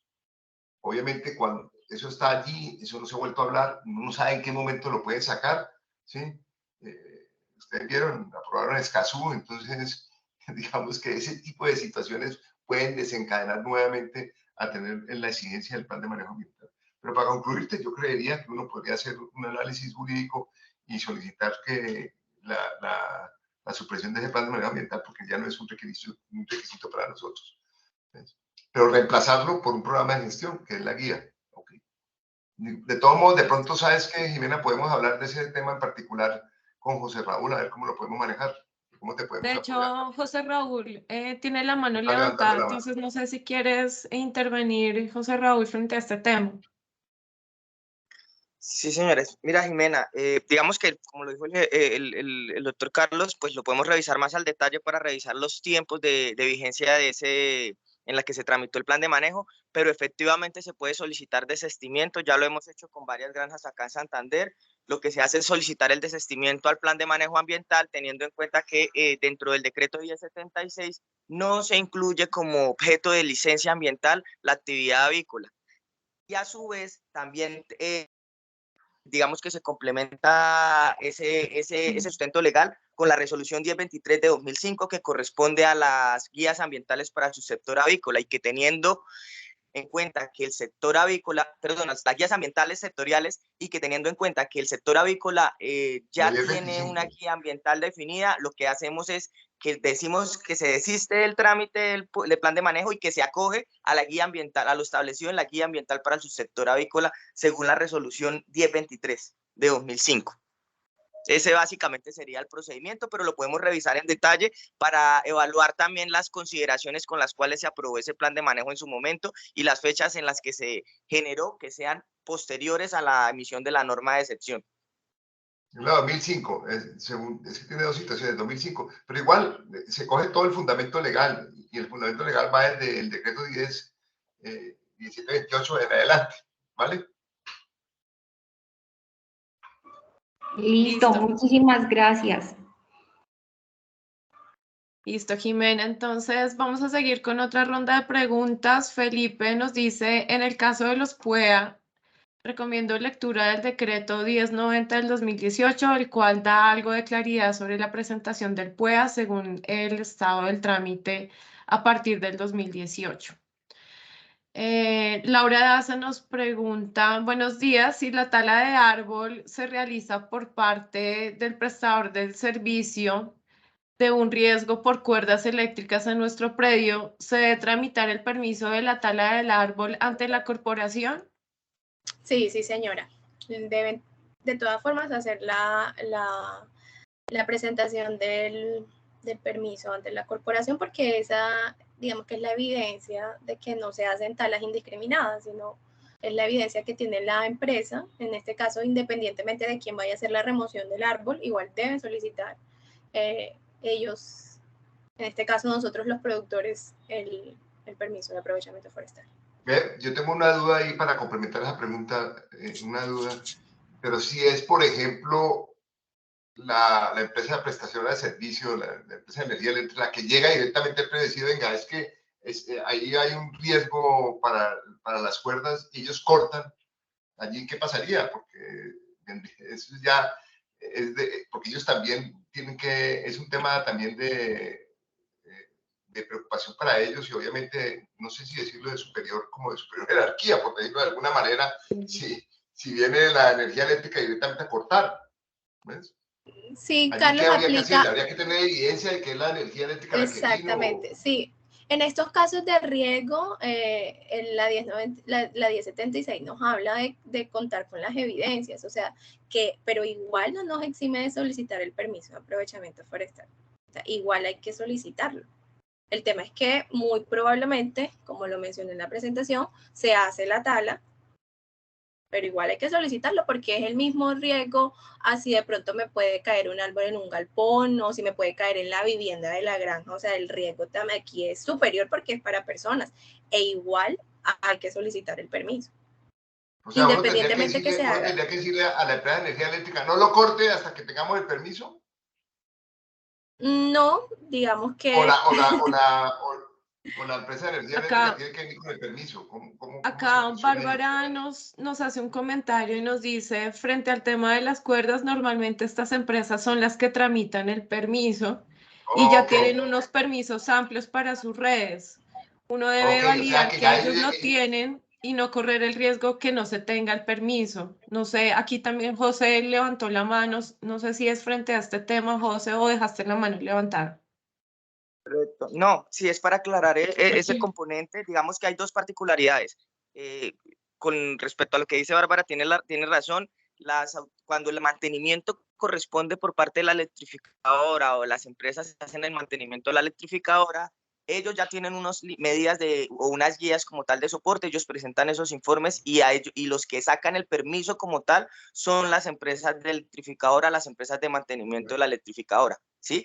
En el caso cuando se presentan y hacemos la solicitud nosotros para que se remida el apoyo, pasa inmediatamente, es como si trasladáramos el percance o la situación a la autoridad a la electrificadora. Cuando lo hacemos nosotros por nuestros medios y contratamos a alguien, a un tercero, o incluso solicitamos apoyo por bomberos, usualmente bomberos también tienen un alcance en el mantenimiento. Si no lo tienen, ellos muchas veces le comunican a uno para que haga la solicitud del permiso. Si es un tema de riesgo inminente, uno puede atacar, corregir el riesgo, tomar registro fotográfico y hacer el reporte como tal a la entidad. Claramente prima la vida y la seguridad sobre el mismo trámite por temas de priorización. Ok, exactamente, era eso.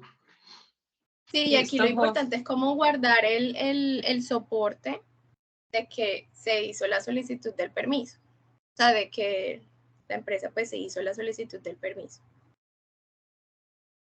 Listo. Bueno, seguimos. Julio Arango nos pregunta, ¿qué debemos hacer cuando la autoridad ambiental se niega a otorgar un permiso simplemente porque el concepto del uso del suelo no especifica la compatibilidad con la actividad avícola? Bueno, puede pasar, digamos que sí puede pasar, pero por eso nosotros siempre hacemos la recomendación de estar en constante actualización del concepto de uso de suelo. Y bueno, ahí sí tocaría ver el tema de detalle, pero realmente sí puede pasar que lo nieguen porque si el uso del suelo no es favorable para la actividad que yo estoy ejerciendo, de ahí en adelante ningún permiso me lo van a dar. Por ejemplo, si es una planta de Linbima no me va a aprobar, si es una granja LICA no me va a dar el registro, en este caso son las autoridades ambientales, pues no me van a otorgar los permisos, si el uso del suelo pues no es favorable para la actividad. Entonces ahí hay que entrar a revisar como a detalle este tema, a ver qué se podría hacer. O solicitar también si en este caso yo entiendo que es que no está especificado, de pronto si es rural, agropecuario, etcétera, pero no está especificado qué tipo de explotación está permitida o dice no, específicamente no dice avícola, pues hay que solicitar a la Secretaría de Planeación esta especificación, pero hay que estar pendiente del uso de suelo porque de ahí parte todo, o sea, de ahí en adelante no nos van a otorgar ningún permiso o ninguna autorización sanitaria. Así es. Carlos, ¿ibas a decir algo? Sí, lo que pasa es que si el uso del suelo no es favorable para la actividad, yo diría que los permisos son irrelevantes. Ahí el problema es otra naturaleza, ¿me entiendes? Es si puedo operar o no. Sí. Hemos tenido en el Valle del Cauca una situación bien compleja con una granja que, por ejemplo, la comunidad se opuso, ¿no es cierto?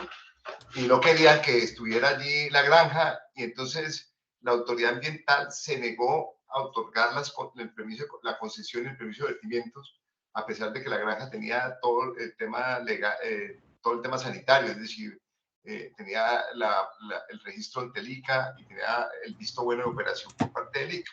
Sin embargo, no pudieron meter aves porque no les daban el permiso la autoridad ambiental por el conflicto con la comunidad. No era justamente un tema de uso de suelo, lo aclaro, porque el uso del suelo era favorable para la actividad. Sin embargo, había una querella ahí por parte de la comunidad. Recuerdo mucho que ahí nos ayudó incluso la oficina del alto comisionado, no sé si te acuerdas, Estefanía, porque trabajábamos con ellos, y resulta que desde la oficina del alto comisionado se hizo como una consulta con el Ministerio del Interior por el tema de las consultas previas, pero la gran conclusión que llegó ahí es que la autoridad ambiental no se podía negar a otorgar el permiso independientemente de lo que estuviera sucediendo con la comunidad, ¿no es cierto? Y que era obligación de la corporación otorgar ese permiso siempre y cuando se cumpliera con el resto de los requisitos, entre esos el uso del suelo. Y menciono esta situación porque es una situación compleja. Nosotros tenemos, por ejemplo, granjas en ley segunda, entonces ahí hay una dificultad por parte de las autoridades que no otorgan los permisos a las concesiones, ¿no es cierto? Eso está pasando mucho en el Valle del Cauca, ¿ven? Pero digamos que el no tener el uso del suelo compatible, ahí sí que sería como excluyente. Digamos que el tema del permiso pasaría como a un segundo término. No sé, Estefanía, si quieres complementar algo al respecto con ese tema del ordenamiento territorial, porque va muy de la mano del ordenamiento territorial. Sí, digamos que estoy muy articulada con lo que dice Maura, y es que pues el certificado del uso del suelo o tener esta autorización por parte de planeación pues es la base de todo para los permisos ambientales, porque también muchos planes de ordenamiento territorial condicionan el desarrollo de la actividad avícola al cumplimiento y a la legislación ambiental y urbanística. Entonces, para ello sí es importante tener una mayor claridad frente al uso del suelo y si mi actividad está permitida allí. También hay que tener en cuenta que no solamente el concepto del uso del suelo es solamente un documento indicativo de cómo está mi predio en relación al plan de ordenamiento territorial, pero también, como lo hemos visto en unas charlas anteriores, también hay un acto administrativo que les ayuda a otorgar o a consolidar esos derechos frente a la propiedad y frente al predio, y es las licencias de construcción.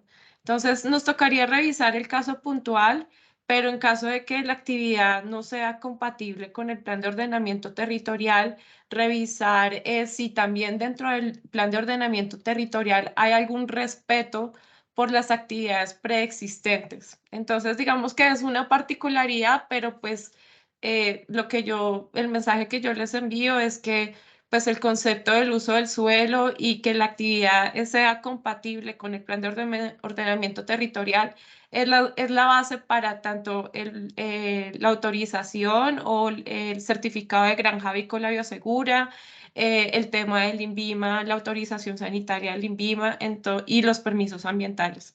Entonces sí es muy importante que tengan en cuenta eso.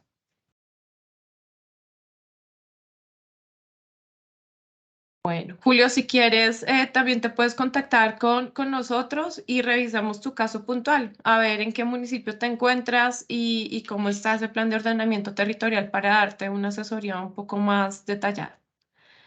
Bueno, vamos a seguir porque tenemos todavía varias preguntas. Felipe nos pregunta, varias autoridades ambientales piden que entre costos incluyan las obras civiles, costos de tierras, obras civiles, mano de obra y materiales, los de funcionamiento, insumos, administración, mano de obra de funcionamiento, por lo que si estos se pasan a toda la unidad productiva serían altísimos los valores y por ende la autoridad ambiental los usará para el cobro de los servicios ambientales durante la vigencia del permiso.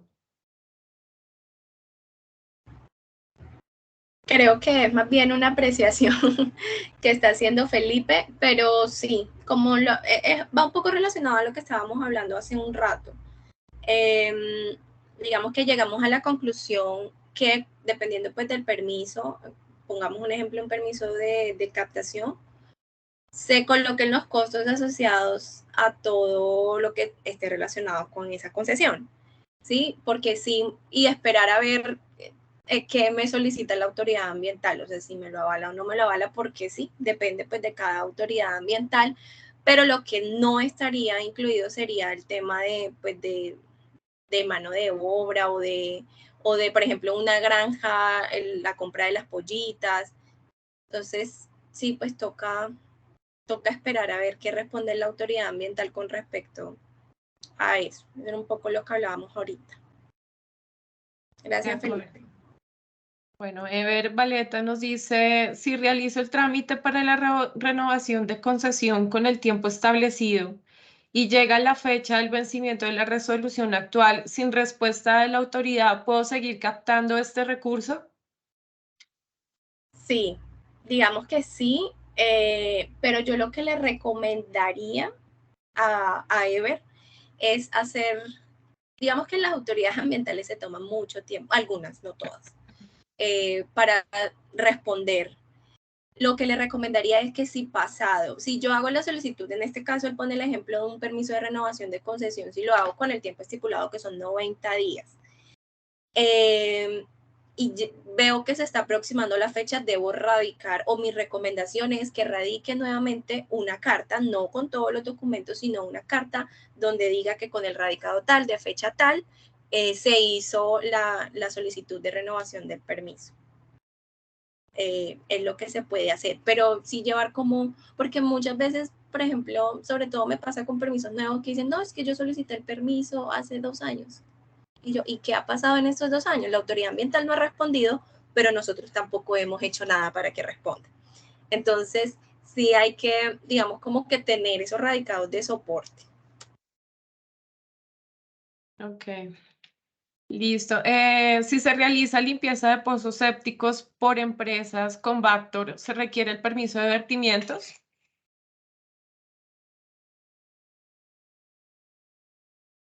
Ahí estaba hablando con el micrófono. Qué pena. Digamos que los permisos se otorgan cuando hay una actividad, en este caso para los permisos de vertimientos, y quiero como voltear un poco la pregunta, es en caso tal de que a mí me sancionen y que me multen por hacer un vertimiento inadecuado, a mí no me están diciendo que yo cese la actividad, sino que cese el vertimiento. En este caso, como es un permiso, si yo no estoy realizando un vertimiento y tengo todos los soportes para garantizar de que yo no, o sea, de que mi pozo séptico es completamente impermeabilizado, que no hay infiltración de esa agua y que el Bactor me garantice la periodicidad con la cual se realiza esta succión de las aguas residuales, pues ahí sí no requeriría el permiso de vertimientos. Pero solo en estos casos, digamos que no son tan comunes tampoco. No, de acuerdo. Sí se hace. Tendría que haber un sistema que no tenga ningún tipo de descarga, ¿no es cierto? Y si no tiene ninguna descarga y todo el material lo saca al barco y la compañía gestora, pues ahí no tendrías vertimiento. Si no tienes vertimiento no hay permiso, pero obviamente tiene que estar soportado, tener toda la documentación y toda la ficha técnica, demostrando claramente que no hay un vertimiento, ¿no es cierto? Y está como lo dice la ingeniera Maura, y es que no haya filtraciones, por ejemplo. ¿Ve? Entonces hay que poner toda la ficha técnica y construcción del sistema de tratamiento. Raúl Briceño también nos hacía como el comentario que en la CAR de Cundinamarca exigen en los costos de los valores el costo de los valores de la tierra, las aves, la mano de obra y el alimento de las aves. O sea, todo. Así es, así es. Y digamos que incluso por esa exigencia de la CAR fue que incluso alcanzamos a tener una reunión con el director de Azocars, y obviamente pues él dijo, no tengo control sobre las autoridades. El director de Azocars no tiene control sobre las autoridades. Y eso fue el origen, fundamentalmente la CAR. Es un tema bien complicado. Vamos con 2 últimas preguntas y le damos la palabra a Luzmeri, que también estaba levantando la mano. Entonces, Nos preguntan, en el caso de programas de uso eficiente y ahorro de agua, pues, ¿cuándo aplica presentar uno simplificado o uno normal? ¿Y qué diferencias tiene cada uno de ellos? ¿La autoridad ambiental me puede cobrar la aprobación de un PUEA aparte del trámite de una concesión de agua? Bueno, la autoridad ambiental nos puede, bueno, son dos preguntas diferentes que están relacionadas. Primero, para responder si la autoridad ambiental puede solicitar o cobrar el trámite o la evaluación más bien del plan de uso eficiente de ahorro de agua, es, si me preguntan a mí, no, porque eso hace parte de los anexos o de los trámites que están asociados a ese permiso. O sea, y me ha pasado particularmente casos en los que la autoridad ambiental sí nos está cobrando prácticamente la evaluación del plan de uso eficiente de ahorro de agua como si fuera un permiso aparte. Entonces, hay que evaluar esos casos, hay que ver el fundamento jurídico. Estos son temas más jurídicos con el cual la autoridad ambiental nos está haciendo ese cobro. ¿Cuál sería mi recomendación principal? Cuando nosotros nos llegue el auto donde nos están realizando estos cobros, hacer un recurso de reposición inmediato antes de recurrir a pagar. Esto lo que nos va a dar es un tiempo para poder evaluar el fundamento con el cual la autoridad ambiental nos está haciendo ese cobro y de hecho justamente para estos tiempos nosotros estamos escalando esto al ministerio porque no se nos hace sentido que esto esté pasando, pero la realidad es que sí está pasando y como hay muchas empresas que simplemente lo pagan como por mantener unas buenas relaciones, entonces pues sigue ocurriendo, pero no debería ser así. O sea, dentro del marco no considero que sea legal. Pero como les menciono, hay que ver el fundamento jurídico con el cual la autoridad ambiental está haciendo estos cobros, pero no debería ser así. O sea, a la luz de la norma no debería ser así. Y con respecto a cuándo pueden solicitar o cuál es la diferencia entre un programa suficiente y ahorro de agua simplificado y completo, pues es la cantidad de programas que me pide y el plan de acción. Y la autoridad ambiental pues me requiere, digamos, que estas dos preguntas van relacionadas a la autonomía que tienen las autoridades ambientales de solicitar X o Y cosas. Y esa palabra autónoma abre un mundo de posibilidades. Entonces, pues ya dependiendo mucho del caudal y del cuerpo de agua también del cual se está haciendo la captación, ellos pueden solicitar un programa suficiente de ahorro de agua simplificado completo. De hecho, hay autoridades ambientales, muchas corporaciones que ellos mismos tienen como sus parámetros para la formulación de este plan. Digamos que a nivel nacional está la resolución 1257, ¿sí? Que es la que establece qué debe llevar este plan, pero como las corporaciones dentro de esa capacidad autónoma que les menciono tienen la posibilidad de poner normas un poco más restrictivas o un poco más gruesas, ellos pueden formular ellos mismos su cronograma, no sería así, como el detalle del que debe llevar este plan. Entonces, ahí no me voy a guiar por la resolución 1257, sino por los parámetros que me establece la corporación. Entonces, depende de qué tipo de corporación tengamos. ¿En qué zona está ubicado? En qué zona está ubicado y en términos generales, la cantidad de agua concesionada, o sea, en litros por segundo, y el cuerpo de agua también influye mucho, porque si es un cuerpo de agua que de pronto no tiene una muy buena capacidad para recuperarse, va a requerir de que el uso sea mucho más eficiente, ¿sí?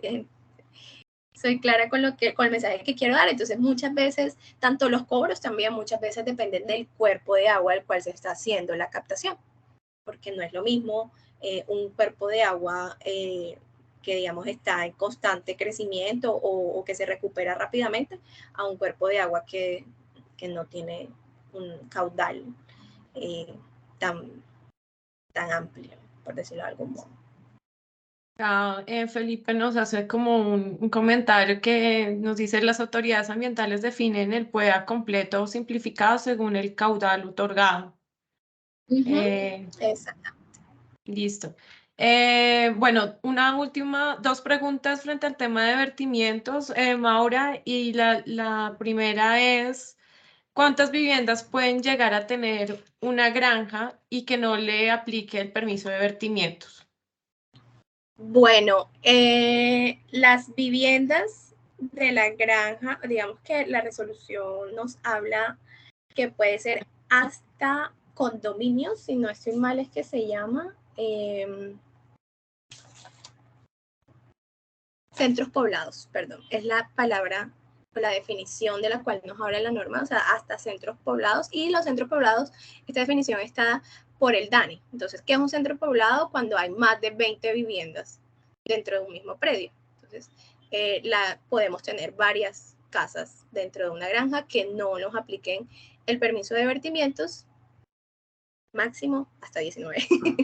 Hasta 19 Lo que casas. pasa es que, venga, yo le complemento, claro, la norma, la 699 define claramente que no sea un centro poblado, y hay una definición de centro poblado, pero en la norma no establece el número de viviendas que debe tener una granja para ser considerada viviendas rural dispersa. De hecho, las corporaciones están en este momento diciendo: no, ni siquiera una vivienda, una sola, requeriría permiso porque está dentro de la granja. Y ese es un tema que justamente ayer estábamos hablando con la ingeniera Mónica, porque estamos con el abogado del FENAVI mirando todo el tema, ¿sí? Todo el tema legal y cómo hablarlo con el ministerio, ¿no es cierto? Porque nada de eso que estás planteando, que se está planteando, de cuántas viviendas, si son de interés social, etcétera, etcétera, está contemplado en la 699. Y lo que dice la 699 es simplemente que sea una vivienda rural dispersa, es aquella que está ligada a las formas de vida del campo, ¿no? Y una granja, del tamaño que sea, es una unidad productiva que está ligada a las formas de vida del campo. De hecho, la misma 699 hace la diferenciación con los condominios o viviendas campestres, que las deja por fuera, ¿eh? Y tiene otro tipo de exigencia, ¿eh? Pero ese es un tema de discusión con el ministerio, con las corporaciones, y digamos que ahí tenemos una tarea en el programa de aquí en adelante cuando se instale el nuevo gobierno. Sí. Y bueno, Sí. una última pregunta. Se me perdió, un momento. Hasta ahora, nos dice Raúl Briceño, hasta ahora la autoridad ambiental no nos ha exigido el permiso de vertimientos por unidades sanitarias. ¿Debería solicitarlo o mejor espero que me lo exijan? Bueno, no sé, Carlos, mejor responde esa pregunta. Ayúdame. Pero yo diría que sí. A ver, a la luz de la resolución. Yo diría que sí. Exactamente, a la luz de la resolución 699, que entra en vigencia o que entró en vigencia a partir del 1 de julio, ¿sí? Donde se establecen las diferentes categorías que son las viviendas de rural dispersa, la vivienda equivalente, equiparable a vivienda rural dispersa, y en ese caso sería todo lo que tiene que ver con las aguas residuales generadas en las materias sanitarias, ¿sí? Equiparable a vivienda rural dispersa siempre y cuando no se supere el kilogramo de BO, requiere permiso de vertimiento, y una caracterización bianual, o sea, cada 2 años. Entonces, la respuesta es, como lo dice Maura, sí, tendrías que tener el permiso de vertimiento a la luz de la nueva legislación. Sí, exactamente. Ok, perfecto. Bueno, ahora sí le damos la palabra a Luzmeri, que tenía la mano levantada. Luzmeri, ¿tienes alguna pregunta o inquietud?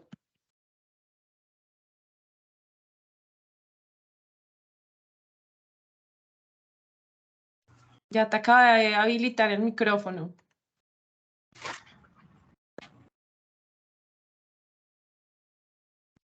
Ya.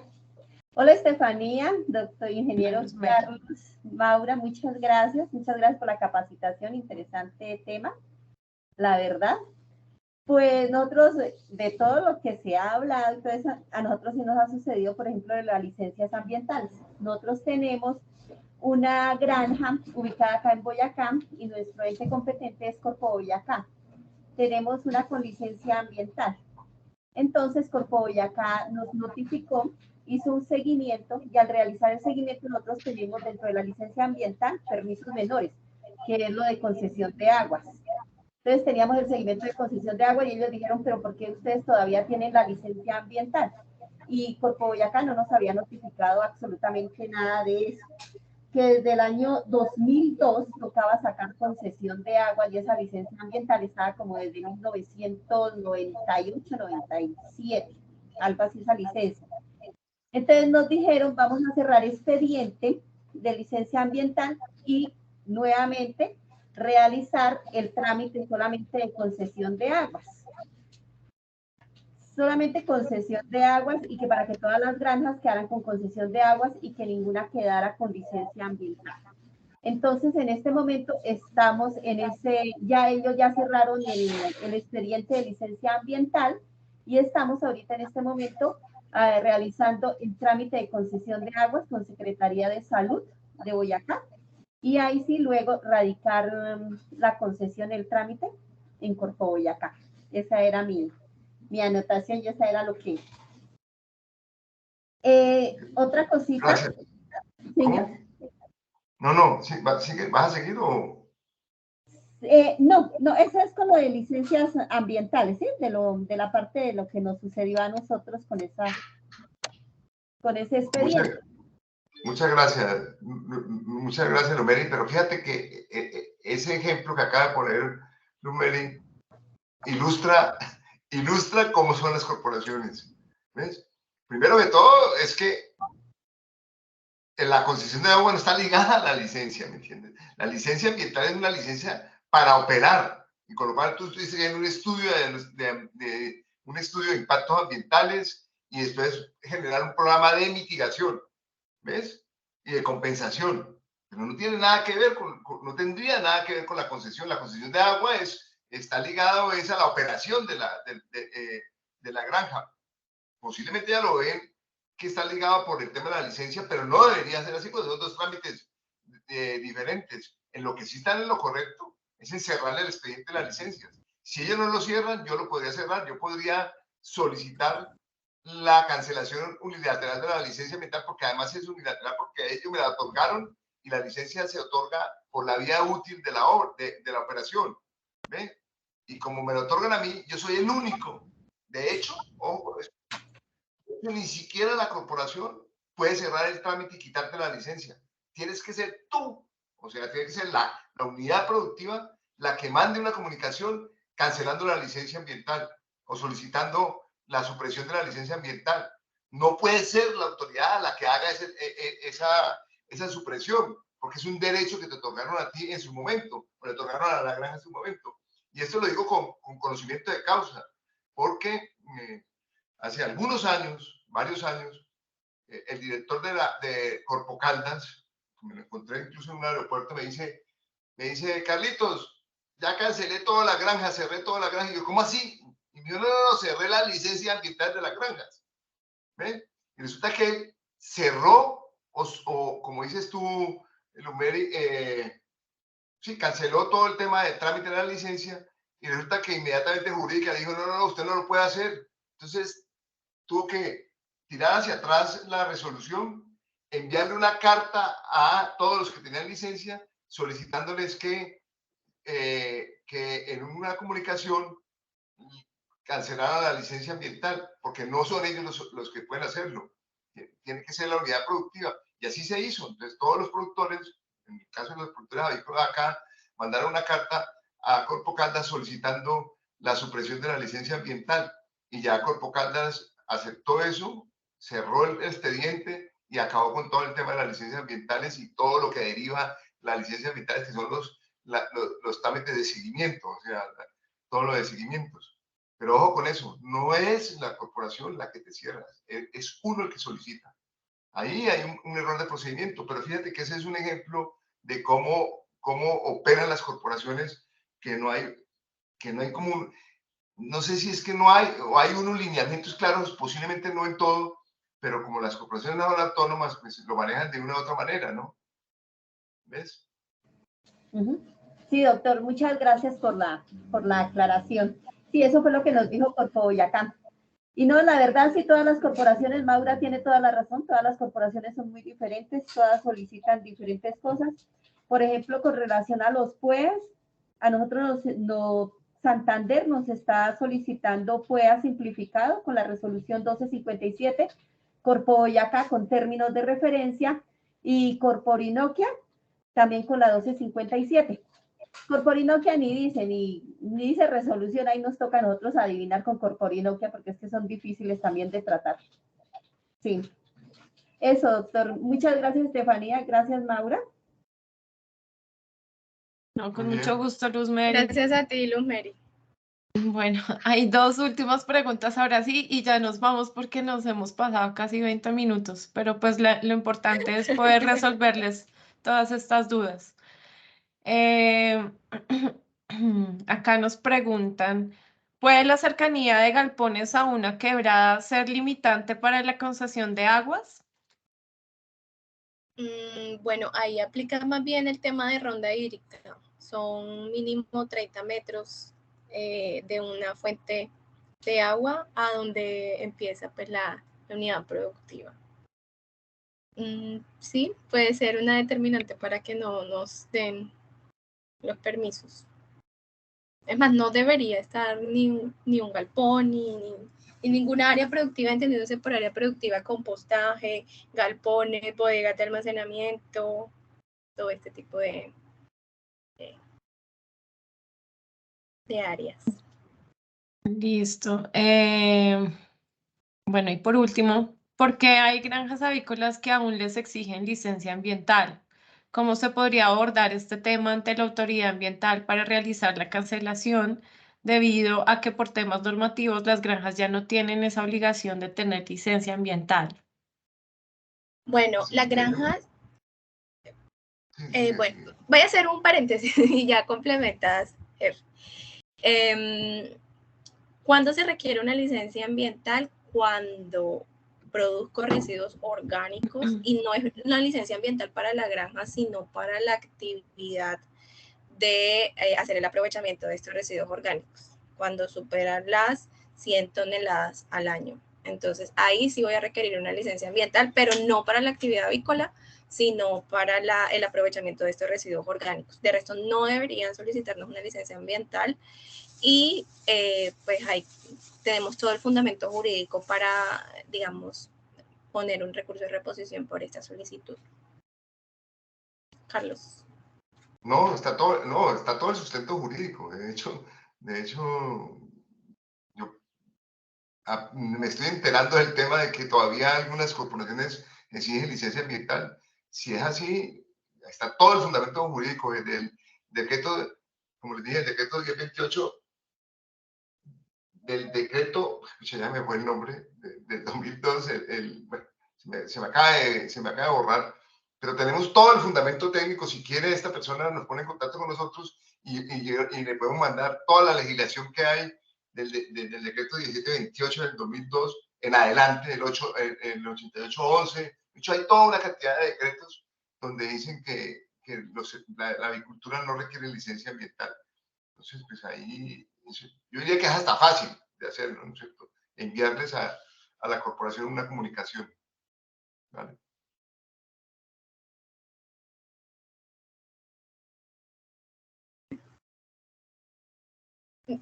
Estefanía, tienes el micrófono apagado. Bueno, estaba diciendo que ahora sí la última pregunta y ya nos vamos. Una pregunta vital en los PUEAs es la obligación que varias autoridades ambientales le imponen al usuario de realizar acciones de conservación en la cuenca de la fuente de la cual se abastece, y en muchas situaciones la fuente no discurre ni nace en el predio que la abastece, y ese usuario se le hace muy complicado ejecutar acciones en predios que no son de su propiedad. ¿Cómo se puede actuar ante la autoridad ambiental para explicar esta situación a la que se ve obligado a proponer? Bueno, el término de que la fuente de agua no nace y muere dentro del mismo predio aplica únicamente para cuerpos de agua que se consideran, digámoslo, entre comillas, privados, de carácter privado. Entonces, independientemente de este término, si el permiso no creería que tanto él pueda, sino más bien los permisos de concesión dentro de sus requerimientos y obligaciones nos piden hacer una reforestación, no en todos los casos. Aquí toca extender a la autoridad ambiental una consulta de en qué sitios adicionales a este se podría hacer esta reforestación. Entonces, creería que no habría ningún inconveniente que no sea, digamos, al pie de la cuenca, pero sí toca cumplir con este requerimiento porque es una obligación más, o sea, como tener un contador, como llevar el registro, como los radicados, ¿sí? Es una obligación que está inmersa dentro de las obligaciones de los permisos. Entonces sí habría que pues extender así una pregunta normal, extender la pregunta a la autoridad ambiental de en qué otro sitio se podría colocar y pues evidenciar por qué no se puede en ese lugar. Listo, Maura. Entonces, bueno, a todos muchísimas gracias por acompañarnos el día de hoy.